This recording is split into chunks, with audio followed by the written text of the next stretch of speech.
From the heart of Las Vegas, this is The Middle Ground, your destination for balanced conversations, real issues, and common sense solutions. Hosted by Tom Letizia, The Middle Ground starts now. Good morning, Las Vegas. Yes, it's a Tuesday morning, a beautiful day here in Las Vegas. And yes, we are live from the fabulous Las Vegas Strip, and we're here again today discussing important matters with important people in our community. And, you know, we've had this judge series that we started, I would say back in January. And we did this because we want to get people in our community more familiar with those who serve us on the bench. And we've got a lot of judges. The public is not familiar with most of our judges. The name ID of our judges is very low. That's because there's very low voter engagement when it comes to judicial campaigns. There's limited media coverage. Judges cannot start raising money like your county commissioners or your city council representatives or your congressional delegation, governor. They can't start raising money until filing closes, which is the second week in January. So we want to give these judges, these wonderful people that are doing so many great things for our community, exposure, and that's why we created the Judge Series here on the Middle Ground. And today we welcome Judge Jennifer Schwartz, a distinguished member of the Nevada Eighth Judicial Court. She represents Department 17. She has 2 decades of legal experience, and she served as a public defender, a civil attorney, and she has a multifaceted career which reflects a deep commitment to justice and public service. And what I love the most about this wonderful person is that she's a homegrown product. She was born and raised in Las Vegas. She went to Valley High School. She was elected in 2023 to assume the position of the vacating Judge Michael Villani. And she is here with us today to talk about her wonderful, wonderful journey. Good morning, Judge. Good morning. It's good to have you here. And Thank you. You 18 years as a public defender. Boy, that's a long time. And you also did a lot of civil litigation. You served as a truancy court judge in the Clark County School District Truancy Division. So you've had a very expanded career in the legal profession. You also addressed procedural concerns in the DUI case involving former NFL player Henry Ruggs. So a very short time that you've been on the bench, but you've been involved in some very high-profile court cases. Yes. I want to bring in Russell Letizia, our executive producer, and I think Russell, why don't you kick it off with the first question for the judge? Yeah, Judge Schwartz, what motivated you to pursue a career in law, and how did your early experiences shape this decision? So my joke answer is because I planned on becoming a nutritional scientist, but I couldn't pass organic chemistry. So once I realized that was out of the loop, I decided to go into political science. Like you said, I'm born and raised here, even though I did go to school at University of Arizona, Bear Down. I really enjoyed politics and history, and so I went into political science. And then when I graduated, Congresswoman Shelley Berkeley had just won her first election, so I worked for her for a while. And when I was sitting there debating on what to do, I realized that Shelley is quite an amazing human being. She has done so much for her community, for her family, for everyone, but it started as her becoming a lawyer. And so I realized that if I want to be anything remotely like Shelley, I need to go to law school. Yeah, and what a great role model Shelley is. A very dear friend of my wife and I and our whole family. Matter of fact, she's the godmother of our daughter. And I'm impressed every time I watch Shelley. Every time she speaks, And, we have a lot of great political leaders, but I think Shelley is probably one of the best of all. So what role did you serve when you worked for Shelley? Was it in her congressional office? I was her receptionist. Okay. Okay, but that's a great way to start. Yes. My daughter also interned for Shelley in Washington. It's a great way to start because you start learning a little bit about how a political office operates, and Shelley. So Shelley was the one that told you that it all starts by being a lawyer. Oh no! I aspired to be half of what Shelley was, and since she was a lawyer, I figured, well, that's a good start. Yeah, it sure is. And so you spent a lot of time as a public defender, prosecutor, and civil attorney. How did these roles influence your perspective on the justice system? Well, I would say, and that's a good question, while working as an attorney at the public defender's office, clearly I was dealing with individuals who have all committed legal mistakes, legal errors, whether it was a lapse in judgment due to drugs, background, family, or just plain old bad decision. Either way, everyone was a human. And so I would say going back, even dealing with Shelley, working as a receptionist, that helped me with dealing with humans and interacting with them and having conversations with them in a way that I could speak with them. They can speak with me. We don't have to be aggressive. We don't have to be antagonistic to get our messages across. And so working as an attorney at the public defender's office, it shaped my perspective in the judicial system because it's all based on humans. We all make mistakes. None of us are perfect. And so that's how it's shaped, is that this is where we're from. And we have a constitution that protects individuals. And, working again at the public defender's office, my love and appreciation for the Constitution just continued to develop my viewpoint on the judicial system. Yeah, so all of a sudden, though, at some point, you spent a lot of years in the legal profession, and then in 2023, you decided to run for office. What prompted that decision to all of a sudden decide to run? Because it was a special election. It happened quickly, but you made that decision. Had you been thinking about it for a period of time? Well, first it was in 2022. That's when the Judge Villani 2022, retired. Yes. And you actually took over in 2023. Correct. Yes, right. So I can't say that I never thought about becoming a judge. But admittedly, I loved my job at the public defender's office. I loved doing what I was doing. I was allowed to be a lawyer. I didn't have to chase clients, count paper clips. So I was allowed to be a lawyer. In a non-braggadocious way. Clearly, I had many individuals ask me when I was going to run for judge, and I always said, why would I do that? I have a great job. But then probably like around COVID timeframe, maybe a little bit more, I started becoming frustrated with the judicial system. I was frustrated going into court and being told, Ms. Schwartz, I agree with you. You're right. I'm ruling against you. And sadly, that happened routinely, probably because I was representing individuals who were accused of crimes. So I think around that time frame, I became sick and tired of being sick and tired with the judicial system. And then when the position became vacant, it's Department 17, and I clerked for then District Court Judge Michael Cherry in Department 17. So I figured, hey, I started my career in Department 17. Why don't I end it in Department 17?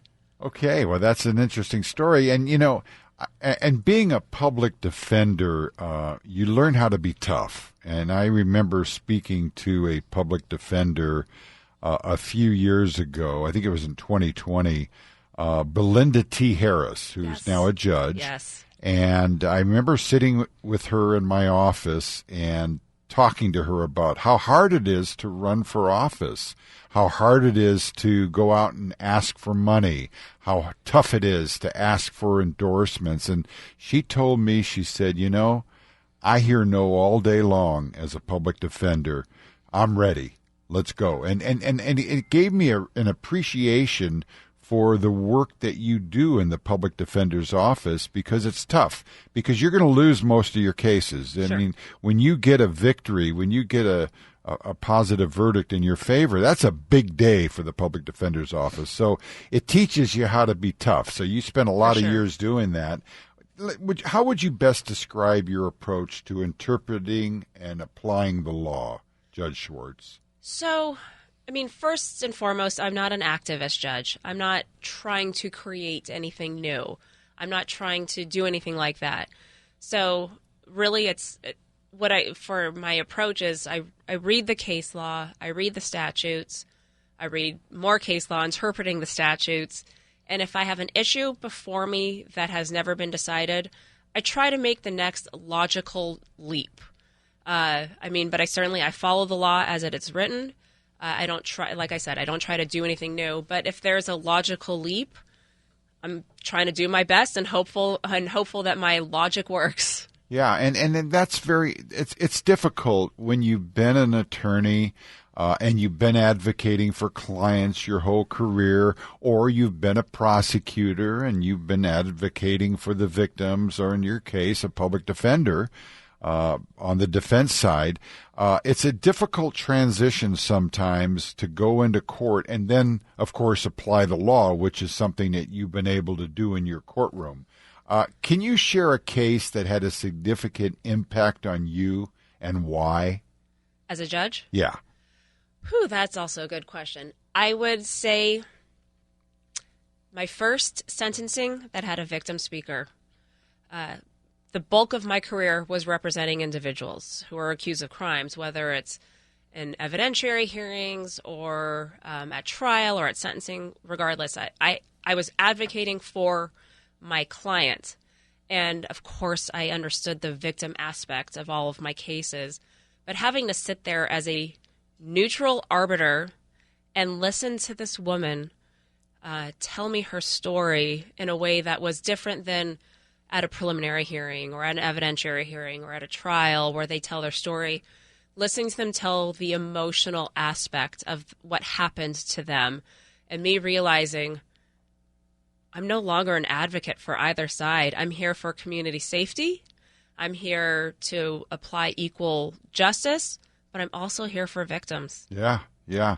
And as a judge, you see so many emotional moments in a courtroom. In many cases, you're seeing defendants on the very worst day of their life. How do you balance your experiences in the courtroom and then all of a sudden turn it off at night and come home and be a mother and be with your family? How do you balance that? Well, I mean, I would say the bulk of my career has been dealing with individuals on their worst day. Yeah. I didn't meet them under good circumstances. Most of the time they're incarcerated at Clark County Detention Center. So I've become used to meeting people on their worst day and then having to shut it off. But the difference between now and being a lawyer is now when I go home, unless I'm in trial or there's a really big issue coming before me, I get to go home. I get to be with my family. I get to cook dinner, which I shockingly love cooking dinner. I don't like the cleaning part, but I get to be with my family. I get to make dinner. I get to have conversations with them.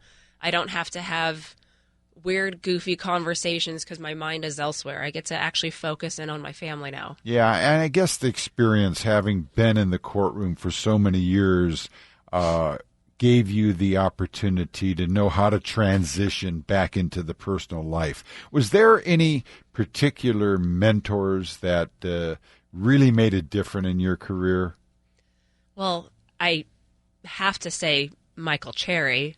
I worked for him when I was in law school. I liked it so much that I went back to be his judicial law clerk for a year. I've spoken with him so often throughout my career. He has certainly been a great guide and mentor. But honestly, working where I did at the public defender's office, there were some amazing lawyers at both the district attorney's office and the public defender's office that I was able to work with. And they were able to teach me temperament, focus, law. I had so many mentors from both the district attorney's office and the public defender's office. Some of the best lawyers in Nevada work at those two firms. Yeah, and I always learned from my mentors over the years. You learn so much from others that have done certain things before you.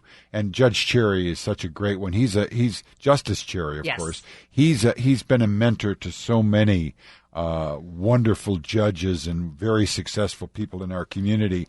What advice would you give? You're a judge now. You've had a successful career in the law profession. What advice would you give to aspiring young lawyers that want to build a career in law? I would always advise law students or individuals who just took the bar exam to work for a judge, because the exposure that you receive while working for a judge, being able to sit in court and hear the criminal matters and hear the civil matters and preside over evidentiary hearings and trials, you really learn what it is to be a courtroom lawyer. And if you do that, you may realize you don't want to be a courtroom lawyer. In fact, my law clerk right now, she's wonderful. She's really one of the most brilliant women or people, frankly, I've dealt with. And after her year with me, she has decided she does not want to be a courtroom lawyer. Mm-hmm. But I do think the exposure working for a judge. But then also, there are so many other places out here that you can work for the district attorney's office. You can work for the public defender's office. You can work for a variety of different law firms out here. But I really do think that the best job move is to start in the courtroom and determine, is that what you want to do? Yeah. Because if you do, it's a lot of work. It's a lot of patience. It's really a test to who you are as a human. And but it's also one of the greatest experiences. Yeah, we've talked to several judges on this radio program, and I think you're probably about the 15th already so far this year.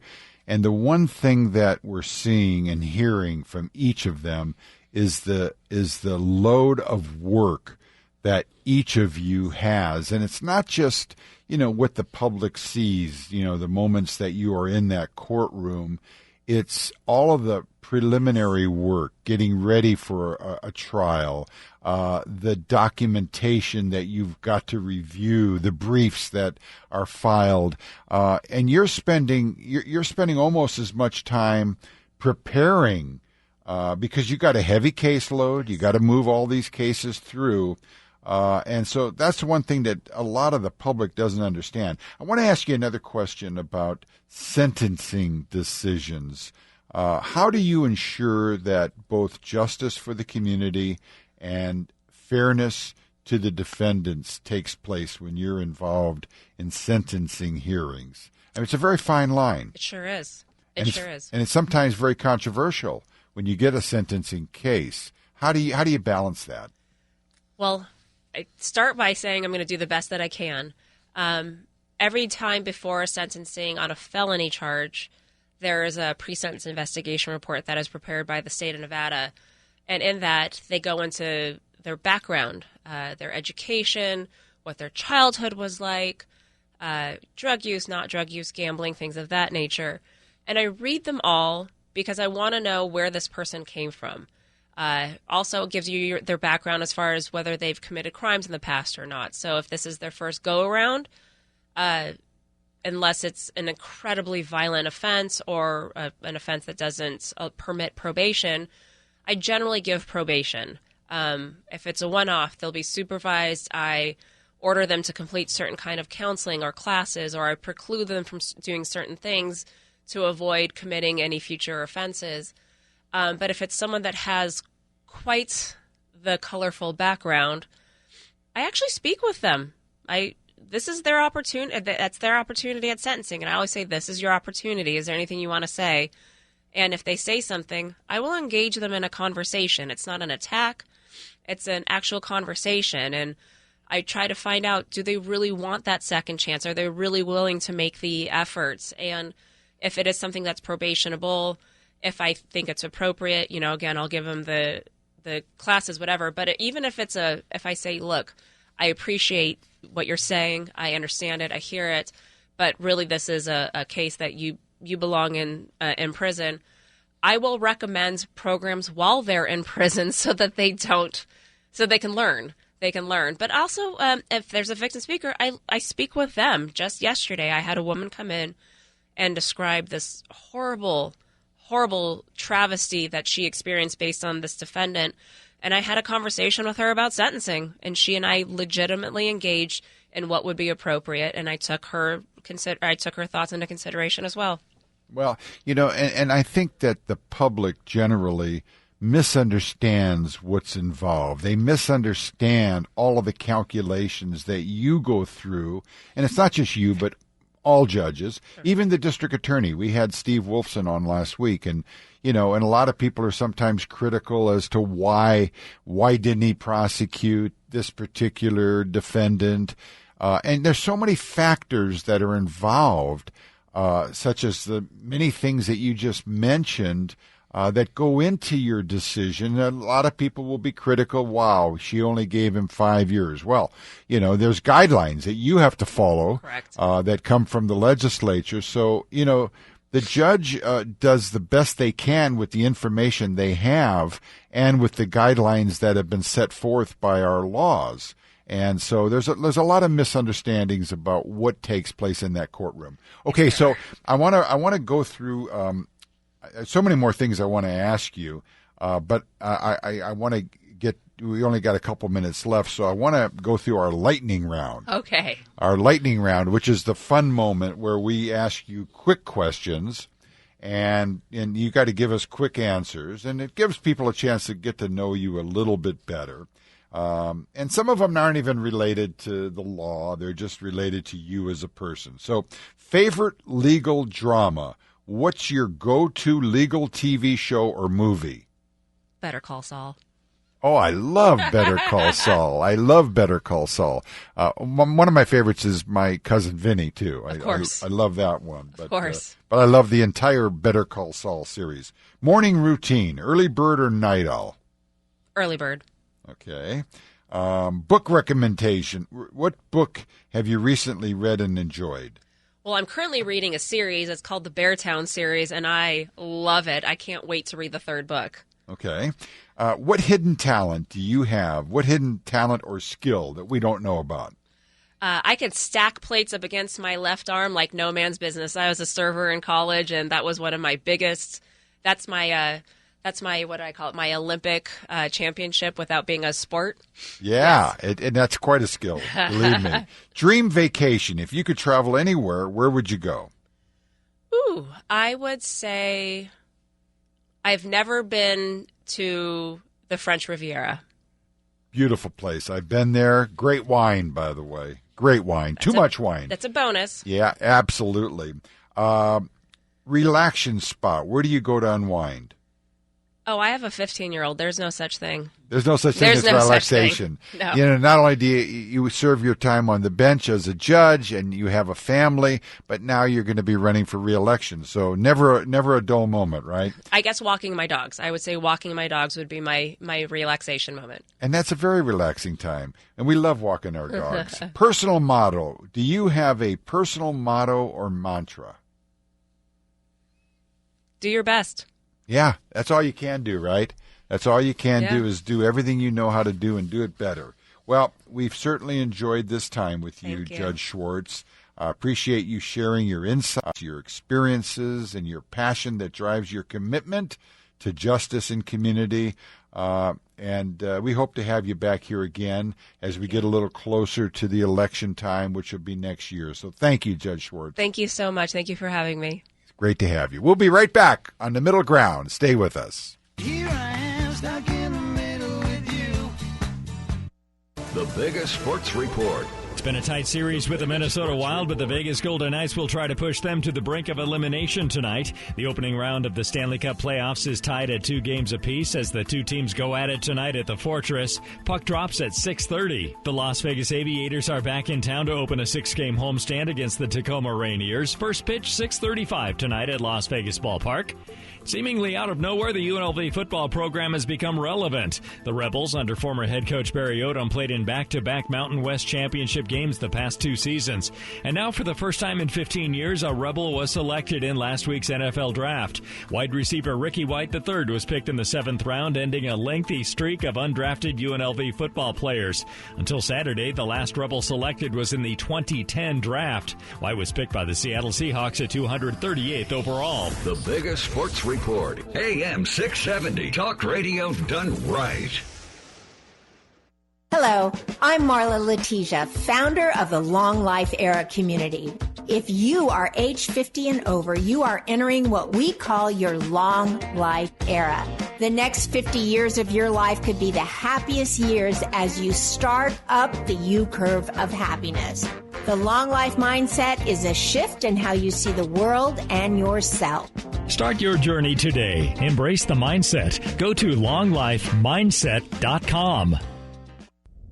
Navigating government and election law is complex. Bravo Schrager LLP, led by Bradley Schrager and Daniel Bravo, provides expert legal counsel businesses, PACs, nonprofits, and more. From compliance and rulemaking to ballot measures, we guide you through the legal landscape of politics. Visit bravoschrager.com or call 702-996-1724. Bravo Schrager LLP. Visit bravoschrager.com or call 702-996-1724. Democracy is our law practice.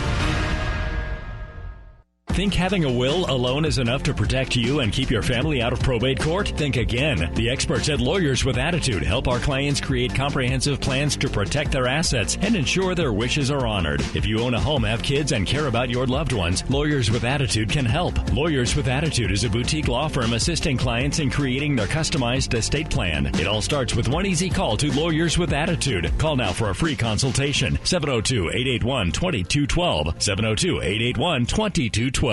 Ready to transform your body, boost your energy, and feel your best? Welcome to OC Body Fit at Tivoli Village. We offer personalized training for all ages and fitness levels, perfect for beginners, injury recovery, or pushing toward your next big goal. Our expert trainers focus on you with customized plans and proper techniques. Enjoy small group classes that bring the motivation of a community with the personal attention you need.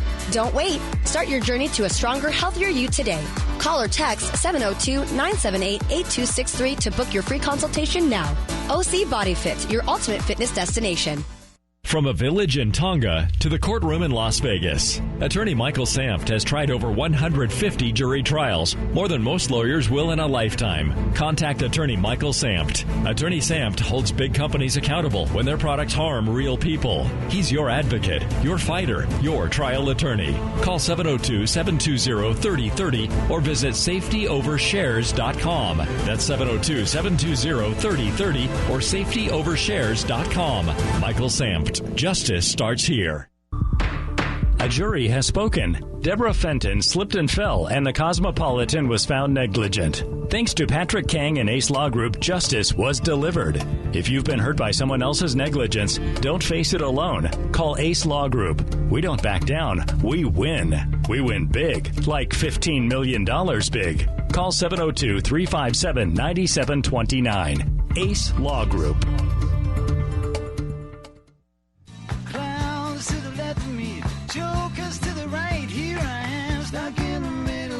Good morning and welcome back to the Middle Ground, our second half hour of the day. The Middle Ground is where you find conversations that meet common sense and community leadership. And I'm your host, Tom Letizia. And our second guest today, we're honored to have an extraordinary community leader, Jennifer Page, the president of CASA Auxiliary and a longtime CASA. CASA means court-appointed advocate volunteer.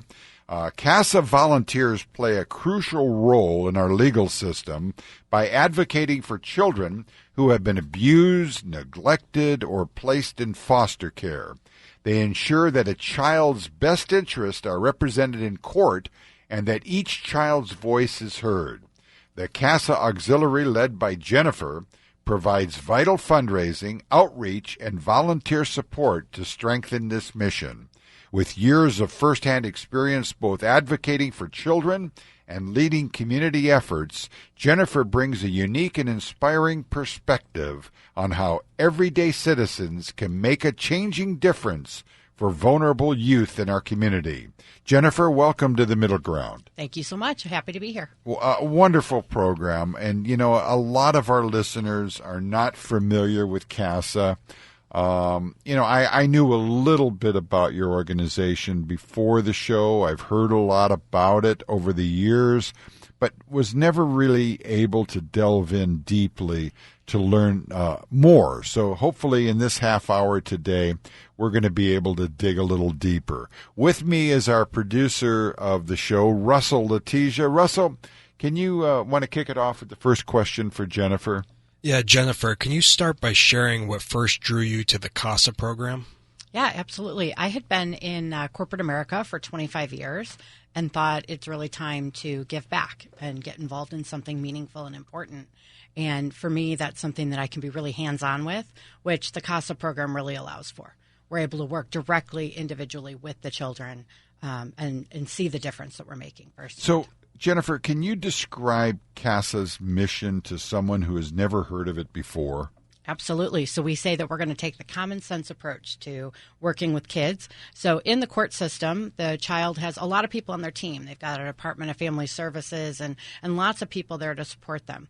But what they found that was missing is somebody to represent the child's best interest. And so that's where we come in and we say that getting to know the child on a really intentional basis. So we spend time with the child one-on-one throughout the month, really getting to know them, understanding their needs, understanding their wants, and just understanding who they are. And then we represent them in court and throughout their entire lives to advocate for what it is that they need. Okay, so and you have a lot of volunteers. You have, did you say 500? Yeah, just over 500. That's incredible. 500 that are devoting roughly 15 hours a month, right? That's correct. And these are just citizens throughout our community that want to see kids have a better life. Let our listeners know, what role does a CASA volunteer play in the life of a foster child? Yeah, probably the most important, to be dead honest. So really what happens is a child's in foster care, they lose the opportunity to have normalcy. They don't have anyone in their life that's familiar and that's quote unquote normal and everyday, right? And so people come in and out of their lives. You can imagine somebody working in the system. It's a paid job and they get transferred often. So it's not uncommon for a child to live in upwards of 5 homes. So learning new things about new parents and new rules and new home environments, and then get a new judge and a new caseworker and a new lawyer and new people in their lives every day. And so what we like to say is a CASA volunteers forever for them. So they get to know that one person one-on-one that's not going anywhere that can be there to help them until they achieve permanency. So once you have a CASA volunteer take you in, you're there until you grow up and you're ready to go out into the world as an adult, correct? Well, we say until they achieve permanency. So once a child is able to be adopted or get reunified back into their home, after that, it's up to the child. Do they want to stay in contact with that CASA volunteer? Most do, right? So I stayed in contact with my kids that I've been working with even past the time they age out. So they're in their 20s now, but still contact me for things that they might need, right, or as a trusted friend. Okay, so at what age do they take in these children? So 0 to 18 are kids that are living in care. So at birth up to 18. That's correct. And they could be all different ages. Can you share a success story that stands out from your time in volunteering? And I know you have a lot. I know you have a lot of happy moments.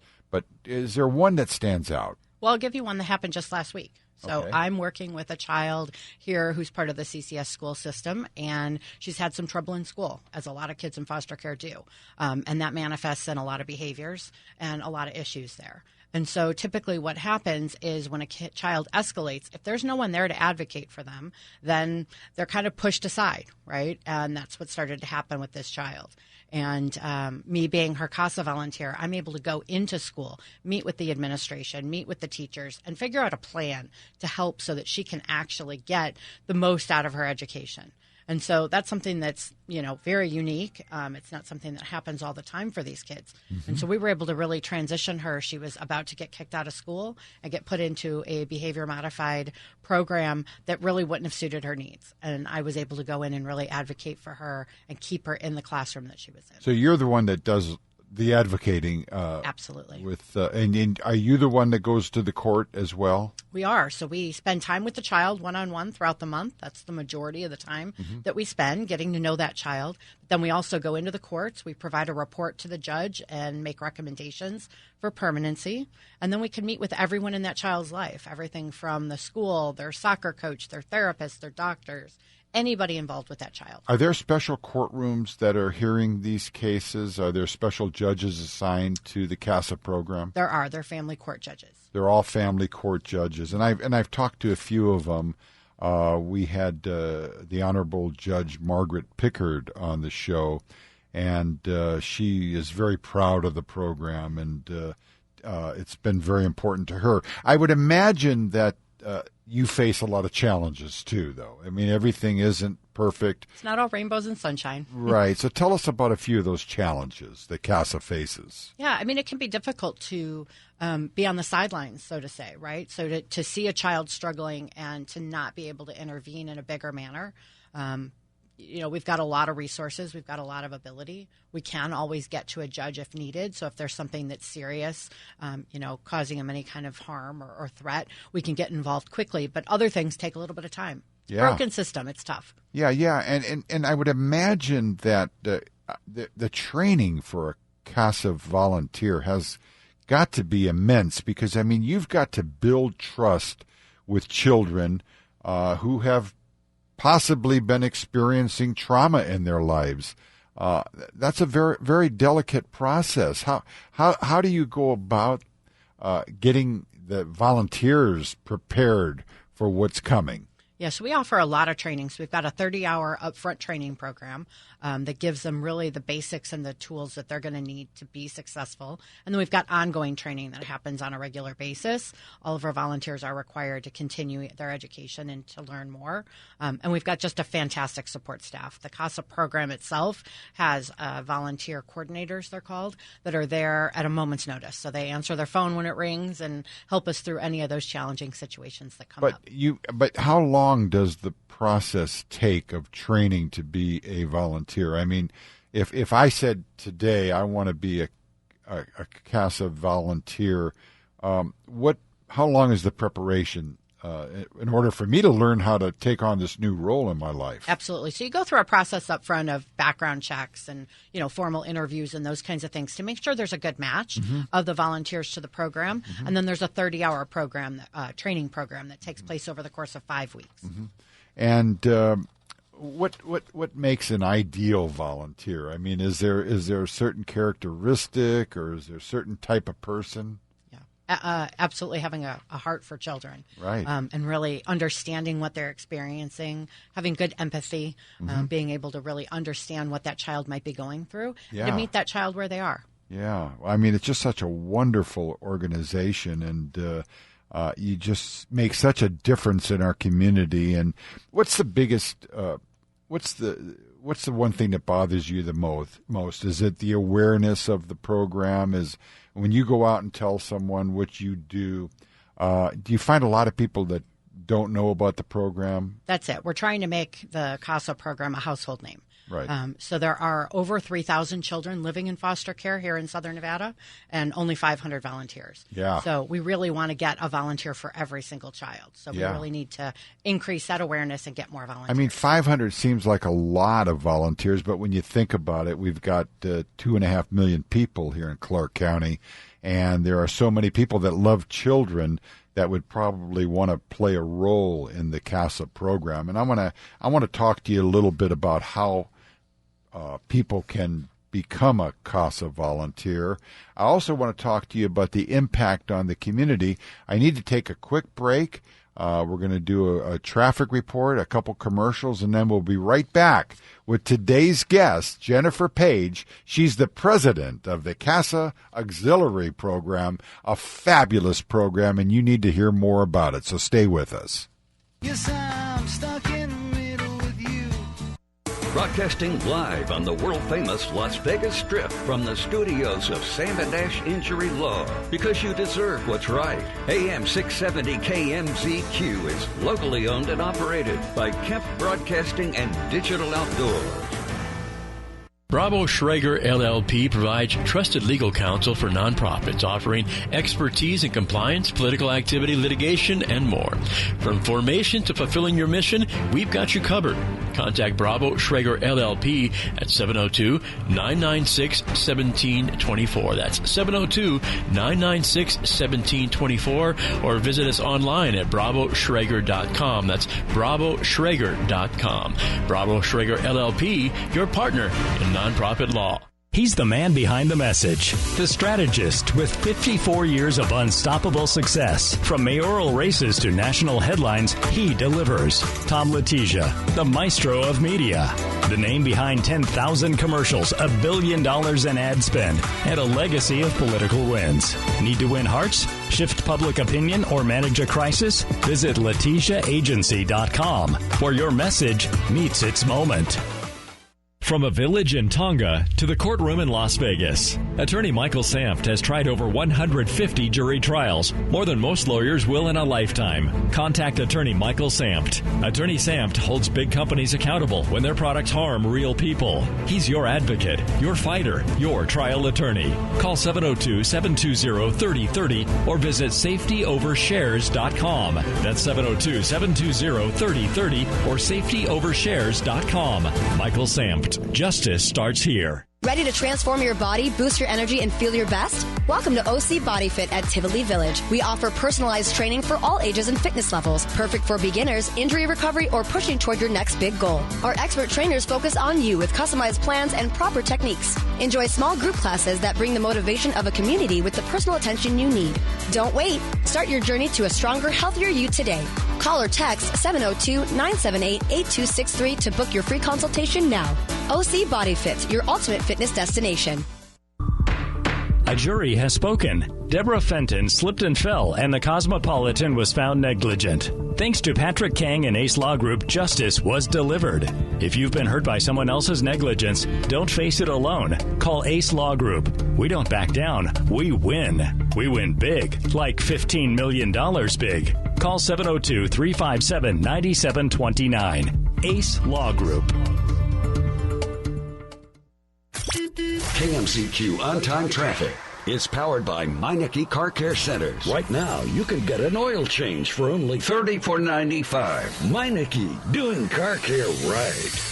Still have a couple of problems on 215 at Jones. One in the northwest, one in the southwest. Earlier accident on 215 in the southwest, 215 westbound at Jones is off to the left.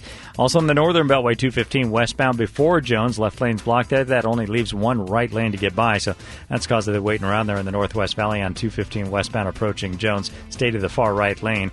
Off the highway is an accident in the northwest on Jones at Ann Road. Sunny and nice today. We'll have light breezes right around 15 miles per hour. We'll cap out with the wind gusts. Afternoon temperatures in the low 80s again. 66 degrees right now. I'm Mark Thomas with your on-time traffic, brought to you by Meineke Car Care Centers on AM 670 KMZQ. Clowns to the left of me, jokers to the right. Here I am, stuck in the middle with We're back with you on the Middle Ground Radio Show right here on 670 AM KMZQ. Also, you can hear us on your favorite podcast platform, and we're on all of them, or you can stream at the World Wide Web, themiddlegroundshow.com. You can hear any of our shows anytime you wish. We're talking this morning with our guest, community leader, Jennifer Page, the president of the CASA Auxiliary program, and she's an advocate volunteer. Jennifer, thanks for being with us today. I wanted to ask you, and you've been with the program for some time now, how has CASA Las Vegas evolved since you got involved? I think we've done a much better job at building awareness and getting the messaging out. You know, we've got billboards all over town and radio ads and all kinds of great things going on to build that awareness and to get more people involved in the program. Yeah. And you mentioned earlier, while we were in a break, that you have funding sources that come from donations, which is the biggest part of your funding. But you also have some government grants, and you're getting ready to start doing galas and things like that. And I see the billboards, and the awareness level is growing. How many children are in the Clark County and currently in need of CASA advocates? Yeah, so I would imagine a lot, right? There definitely are. There's over 3,000 kids living in foster care at any given time here just in Southern Nevada. And so we've got about 500 volunteers. The state law actually is that every child in foster care has a CASA volunteer. So we're woefully underserved in that area and really looking for more people to get involved. So how close are we to meeting the need of the amount of volunteers we need locally? Yeah, we're serving just over 900 children today. Uh-huh. Mm-hmm. You're serving over 900. And how many did you say were in the foster care program right now? Over 3,000. So that means we're a couple thousand short, right? Mm-hmm. And hopefully there's people listening to this show right now that would like to help and get involved. How would they go about that? Yeah, absolutely. They can hit our website, championsforcasa.org or casalasvegas.org. Those are both our auxiliary and our court program. And there's a quick, easy way to click a button and say volunteer now. So let me ask you this. What changes would you like to see in the foster care system in Southern Nevada? If you had a magic wand and you could wave that wand, what would you like to see happen? Well, short of eliminating child abuse and neglect, obviously that would be the big one. But as far as any kind of sweeping change, it would really be getting more advocates, getting more people involved. Mm-hmm. A CASA volunteer, our tagline is change a child's story. And if you can imagine a child who's alone and has nobody in their corner that they feel is really fighting for them, being a CASA volunteer really does have a life-changing impact on these children. Yeah, I would imagine. And can our lawmakers or our public officials do anything to help better support the CASA program? I think just supporting us, getting the word out, making sure that, our communities are aware of the problem that we're facing here and the shortage of volunteers. Mm-hmm. So making sure that they're supporting us in ways to increase that awareness, I think, is the biggest thing we can ask for. Do you get a lot of support from the municipalities and the county? We do. Our county commissioners are fantastic. They step up in big ways. Obviously, they financially support us, but they also support a lot of the initiatives that we do. They come out to different tabling events and parades and all the fun stuff that we get to do. So what motivates you? I mean, obviously you wake up every morning and you go to your office and you go to work. There's something there that inspires you or motivates you to keep you coming back. What is it? Yeah, it's really seeing the difference that I can make to a child in, small ways, the everyday ways of just getting a smile or, the happiness that you can see from them, or to the big ways, watching a child be adopted and finding their forever family. It's life-changing. It's impacted me in a way that I can't even describe. It's been so beneficial. So if you could talk to potential CASA volunteers, what advice would you give to someone who is thinking about being a CASA volunteer? Just do it. There's never a better time. I think we all have a tendency to wait, thinking that I'll have more time next week, next month, next year, or, when my kids graduate. CASA volunteers are, you have to be 21 to be a part of the program. We have volunteers as young as 21. We have one volunteer, I won't say her age, but I'll tell you she's been a volunteer for 44 years. So, all ages, all economic backgrounds, all, some have kids, some don't have kids. It's just people that really want to make a difference for a child and have, like we said, that 10 hours a month that they can dedicate to, just hanging out and being a role model and a support to a child in need. Maybe taking a young boy to a baseball game or giving him something that he is missing from not having a father. So many different things that you can do to brighten up a child's life.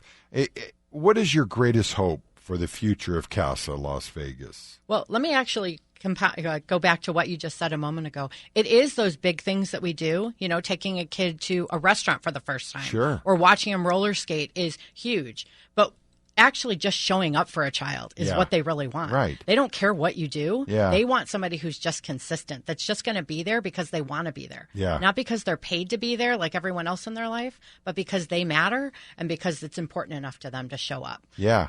Yeah. Just being there. I mean, that's really what's important. Just showing some love and attention and talking and being with that person. So I want to go through our lightning round now. Okay. Everybody loves the lightning round because they're not always questions about what you're doing. A little bit about you too, Jennifer.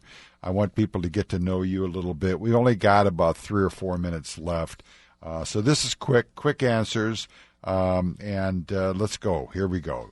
Favorite book about leadership or inspiration? Oh, because there's so many, and my mind is completely blank. Leading Others. Okay, and that's what you do. Best piece of advice you've ever received? You can always do more. Yeah, you can. When you think you've done it all, there's always more left in the tank. One word you'd use to describe the CASA program? Life-changing. That's 2 words. But, hyphenated. But I like it. I like it. Favorite Las Vegas restaurant? Oh, again, so many good ones. Casa Mia. Okay. And if you could have lunch with any historical figure, who would that be? Eleanor Roosevelt. All right. Something most people don't know about you, Jennifer. I can say the alphabet backwards faster than forwards. Can you really? I can. Wow. I have to use my fingers to do that, and I could never do that. I've tried, but that's pretty good. I bet you know all your presidents, too. I definitely do not. Okay. Wah. Well, I think I would imagine I could get 90% of them, but not all of them. But I've seen kids rattle off all of them before. So anyway, they have the capacity for that. My mind is a little old and slower to operate. Okay, Jennifer, I think our listeners have an understanding of the CASA program. How do they reach you?